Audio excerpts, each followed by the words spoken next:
In the name of God, the most graceful, the most merciful, I welcome you all to Almighty's Covenant, this dedicated channel that we've created recently. السلام عليكم ورحمة الله وبركاته. مرحبا بكم معنا في ميثاق الخالق، هذه القناة المخصصة لطرح ما وفقنا الله سبحانه وتعالى لاستكشافه. هذه المجموعة من الفيديوهات التي سنقوم بطرحها بإذن الله تعالى ستطرح أمامكم مجموعة من الأطروحات التي كانت غائبة علينا لفترة من الزمن. سنقوم بطرح طرق التي استخدمناها، المعطيات الحديثة والبسيطة جدا التي مكننا منها الله سبحانه وتعالى، بحيث يمكنكم التصرف بنفس الأسلوب والمتابعة بأنفسكم للتأكد من المعلومات المطروحة بإذن الله تعالى.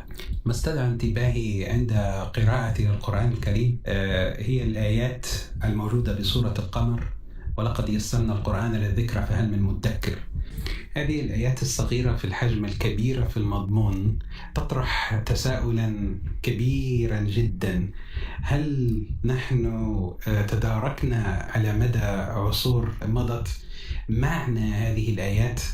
الحقيقة لا. حتى عند البحث في الترجمة من اللغة العربية للغة الإنجليزية وجدنا أن الترجمات المطروحة من العربية للغة الإنجليزية لم يحالفها التوفيق، فقد استدعانا الأمر إلى البحث مليا للتأكد من ما الفرق بين الذكر والذكر، وهذا ما تمكنا منه بفضل من الله سبحانه وتعالى، وهي عملية تحدي منطقية جدا في أن ننتقل من السطحية التي ألفناها عن آبائنا وأجدادنا في الماضي، والانتقال إلى مرحلة جديدة تناسب العصر الذي نعيشه حاليا والإمكانيات المتاحة لنا في تدبر آيات الله سبحانه وتعالى في قرآنه الكريم والغوص داخلها لتلك المراحل العميقة، والتي بفضل الله سبحانه وتعالى باستخدام هذه الطريقة البسيطة تمكنا من كثير من المعلومات التي لم تكن ظاهرة لنا على السطح، وهذا ما نريد أن نشارككم إياه، وهو السبب في طرح هذه المعلومات الآن. The real trigger for myself is the important Quran 54, Surah Al-Qamar. The verses 17, 22, 32 and 4 all focus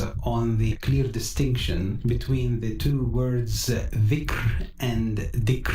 The current translations, which I've gone through almost all of them, I cannot find a proper translation that gives these verses its true value. Reading the surface information given while you read the Quranic text is one thing, and trying to link the important information that you gather from different verses to build a structure is something else. Are you ready to dig deeper and find the true meanings? This is the trigger for this work, and inshallah we will be revealing to everybody through this channel the method, the rules and the tools that we utilize so far, which will give you the same results for your satisfaction.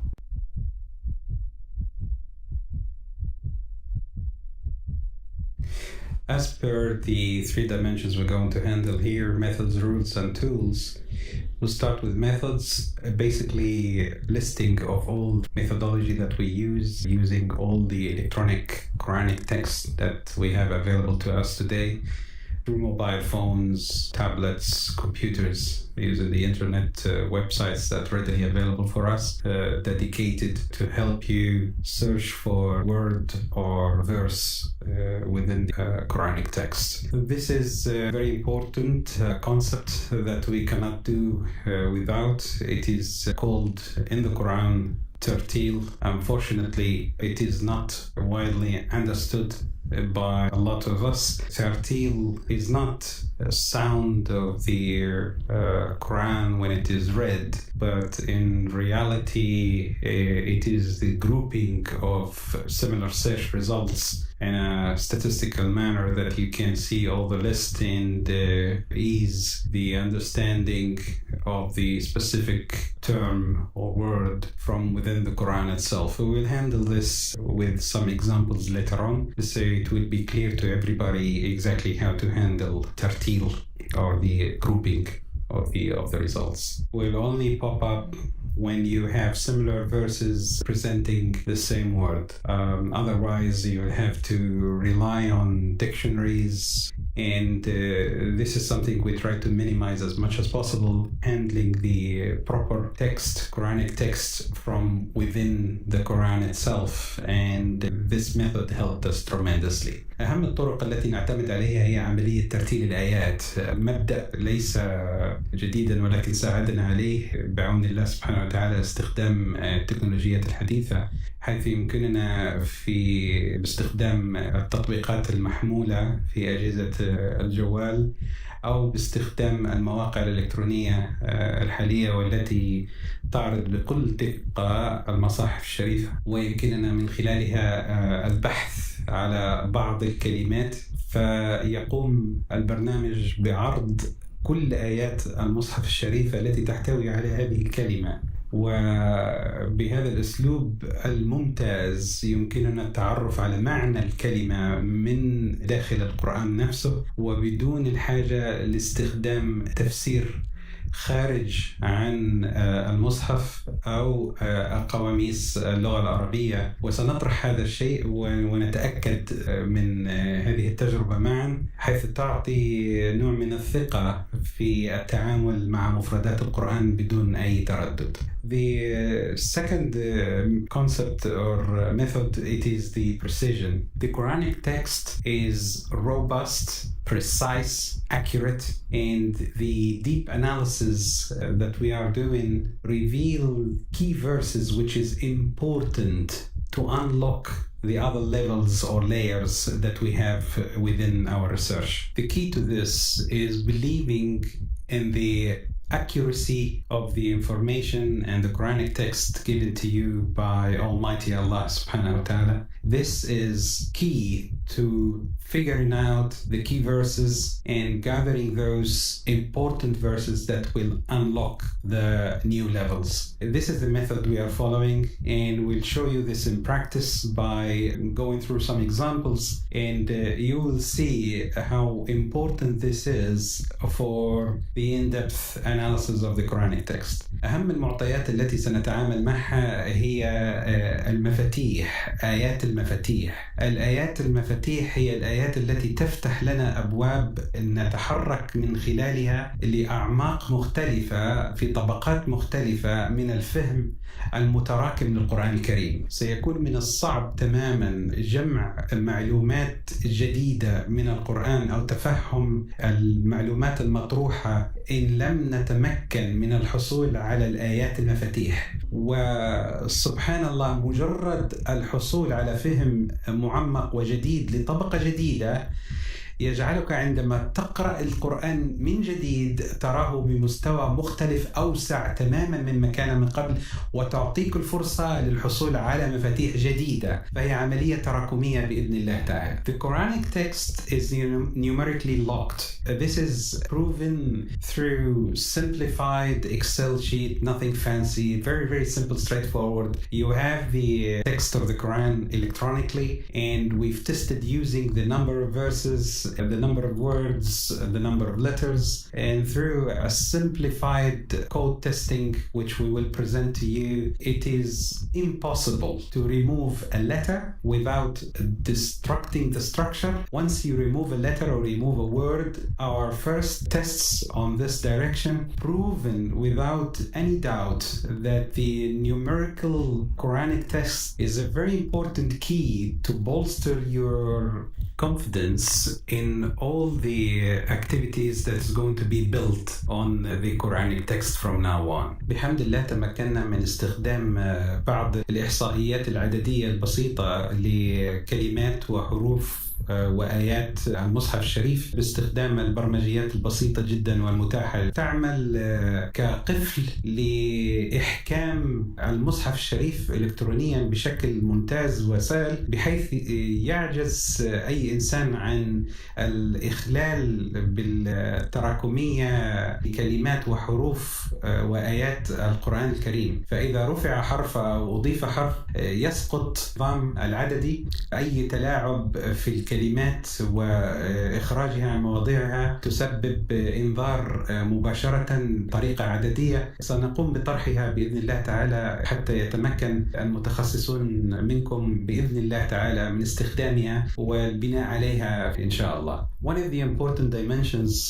that we've come across as a strong method is the accuracy of what is called readings, Quranic readings. They started by 14, came to 10, then 7, and the most common ones used today are Hafs and Warsh. Traditionally, we learned that these readings came about 1,400 years ago when different people in Arabia used the reading of the Quran with different dialects. However, we've got to prove this wrong, unfortunately.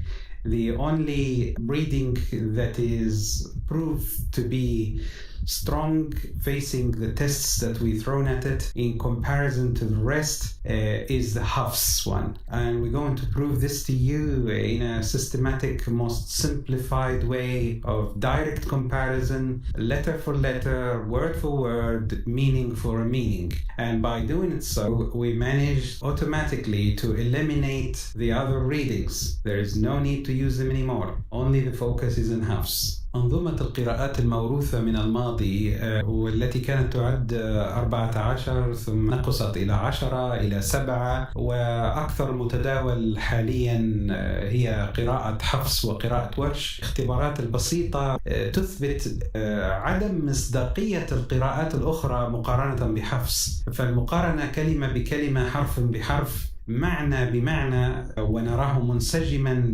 بشكل متناسق وبسيط للفهم، يعني بكل وضوح أي أنها تتكرر أكثر من مرة في المصحف الواحد، وثبوت دقة وثبات النص الموجود في قراءة حفص يعزز من تمسكنا بها في كل عمليات البحث المستقبلية. The translation to other languages from the main Arabic language. This is an important issue that we're going to handle going forward, of course, by understanding in-depth meanings of specific words within the Quran that wasn't clear from the Arabic language perspective. We need to translate it accordingly, and we're going to do this as we go. الترجمات المنقولة من اللغة العربية إلى اللغات الأعجمية نلاحظ طبعا عندما نتمكن من فهم جديد لبعض المفردات القرآنية أننا بحاجة إلى إعادة ترجمتها إلى اللغات الأخرى حيث يعم الخير بإذن الله تعالى على أصحاب هذه اللغات.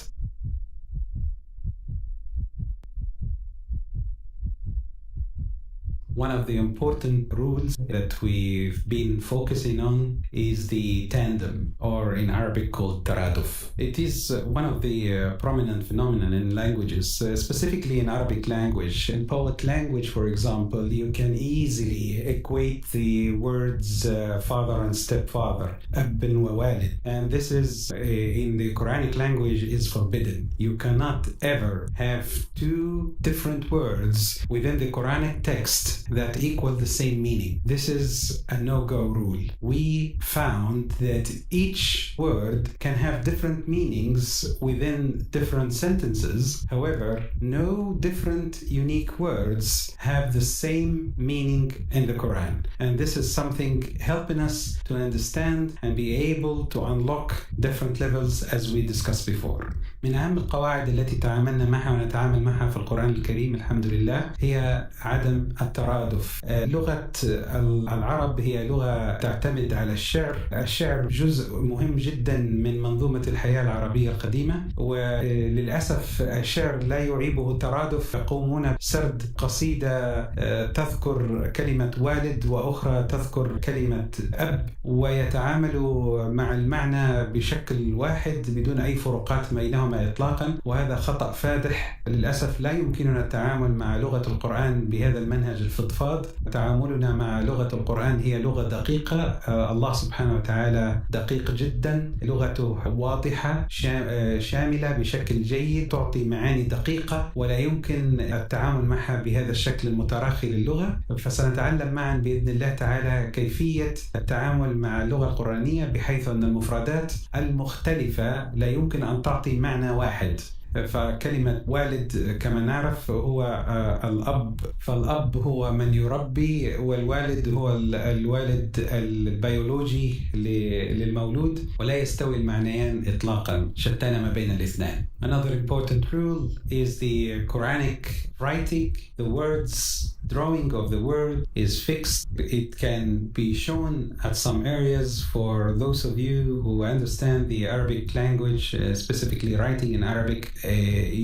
You commonly use to draw the letter within the word in a specific constant manner. In the Quran, you will see it intentionally by Allah subhanahu wa ta'ala being pushed in a manner that is not common to us. And some people thought that this is a mistake from whoever wrote the Quran in the past. I can tell you with confidence that was intentional, and it has always been, and it's going always to stay like this. And we're going to reveal to you the actual meaning behind the changes. It's got quite an accurate meaning that we need to understand. الخطوط القرآنية، هذه الطريقة للكتابة تعطي في بعض الأحيان انطباع غريب عندما ترى الكلمات تنقص حرفا لا تكسر ولكنها ترفع بالنسبة للألف في كلمات متعددة سنطرحها بإذن الله في أمثلة مختلفة. ولكن كان منه الله سبحانه وتعالى من استدراجه أن هذه اللغة وطريقة كتابة الحروف بشكلها الواقعي الموجود حاليا هي طريقة ثابتة لا تتغير ولن تتغير، لأنها تعطي معاني جليلة وقوية ويجب أن نحافظ عليها كما هي وقفية بإذن الله تعالى. The Quranic message is an international message for the whole world. It's not specific for specific people in a specific geographic location. That is the important rule and information that we gathered through this early research, and it is very important that we keep going with this. We will explain with different examples the importance of understanding international concept of this message from the Quran, where it is with us today, and we are implementing those rules and regulations that have been given to us by divine inspiration from Allah subhanahu wa ta'ala. الرسالة القرآنية رسالة عامة للعالم أجمع، ولم تكن خاصة بمنطقة محددة ومجموعة من الناس فقط. هي رسالة للعالم أكمل، هي خاتمة لكل الرسائل السماوية، وسيتضح لنا من التعامل مع درجات مختلفة من الفهم في الأعماق للقرآن بإذن الله تعالى كم رحيمة هذه الآيات بنا، وتتناول أحوالنا اليومية الحالية والمستقبلية كما تناولت أجدادنا في السابق والحمد لله. The importance of the Quranic message, that it should be measurable, verifiable today as a living proof of the superiority of this language. And this is what we're going to reveal, which we will prove to you that this is the case. This Quranic language, Quranic message is a living proof that it is for future generation as it is for us today. الآيات القرآنية التي نتعامل معها اليوم تعطي انطباع واضح ودقيق بأن هذه الرسالة الخاتمة والحمد لله رب العالمين هي رسالة سائدة تضمن في داخلها عملية تراكمية للمفاهيم المستقبلية والحالية كما كانت في السابق. فهي تعطينا كل متطلبات حياتنا من الفهم للمقاييس والقوانين الإنسانية والتشريعات، ولا يمكن أبدا التغاضي عنها والتعامل معها لأنها كانت لحقبة زمنية يصلح التعامل معها حاليا أو المستقبل.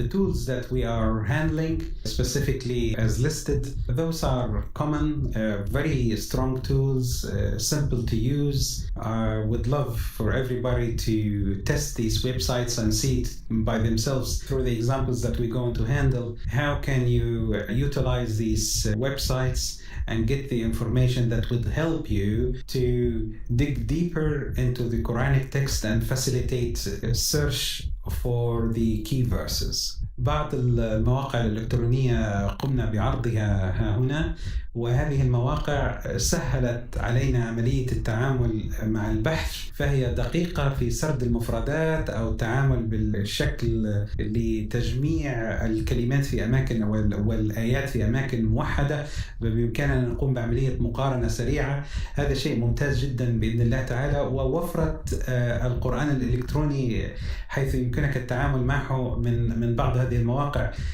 لأنه من الصعب أن تجده متوفر. إن شاء الله تكون عونا لنا بإذن الله تعالى. Very important findings that we discovered during our research, and we tested it. Then we utilize it as a tool within the research that we are doing, which is the Quranic numerics. These numerics helping us to bolster our research today. We've tested them in many occasions in different locations within the Quran. It is a helping tool that we're going to teach you how to use this and utilize this to give you an extra layer of confidence within the activities you will go through to bolster your confidence within the diving through these extra layers and understanding the deeper information over there. من أهم الاكتشافات التي فتح الله علينا سبحانه وتعالى بها هو الأرقام القرآنية. للأرقام في المصحف الشريف معاني ومعاني جلية وقوية، وقمنا بتجربتها في عدة أماكن، وأصبحت اليوم عونا لنا لنتفهم الطبقات المختلفة للقرآن الكريم واكتشاف الآيات المفاتيح. سوف نقوم بإذن الله تباعا لطرح هذا المفهوم الجديد، وهو مبسط جدا وبمقدور الجميع تفهمه واستعماله والتأكد بأنفسكم من دقة هذا المفهوم العددي إن شاء الله. The last tool we're being researching at the moment is the understanding of the specific Arabic letter meaning. Most of the Arabic letters individually have meanings, and we've discovered that the letters have got a vague meaning that will make you home into the overall meaning first as a first layer of understanding. Once you use it with additional letters to form a word, you have a zoomed in precise meaning. Once you put it in a complete verse or a sentence, you have the complete picture. And sometimes if you do not have the overall 100% precision, you will look at the verse within the context of the other verses around it, and that will give you a precise understanding. However, the base starts from the letter, and that was missing for a long period of time, and now we managed to have a starting understanding of the actual meanings of the Quranic letters. من أهم المفاتيح الحديثة التي أنعم الله علينا بها ولازلنا في طور التحديث والتأكيد وتوثيق المعاني هي مفهوم معاني الحروف القرآنية. حروف الكلمات لها معنى، وأصبحنا بحمد الله وكرمه نستخدمها خاصة في الكلمات الحديثة والتي لا توجد حتى في القواميس اللغة العربية والمعاجم اللغة العربية، ولا يمكنك أن تستقي معناها من أي مكان آخر لأنها حديثة جدا علينا، فيمكننا تفهمها بشكل تقريبي بمجرد الدخول إلى أعماق المعنى الحرفي لكل حرف. ومن هنا يصبح عندك معنى تقريبي للكلمة، وبتراكم الحروف تحصل على معنى دقيق للكلمة حتى لو كانت جديدة، وبإدخالها في منظومتها للآية تصبح عندك المعنى الأدق والأشمل. وإذا كان المعنى ينقصه بعض الشيء لم تتوصل له باستطاعتك الحصول عليه من تداخل معاني الآيات المصاحبة قبلها ومن بعدها بإذن الله تعالى.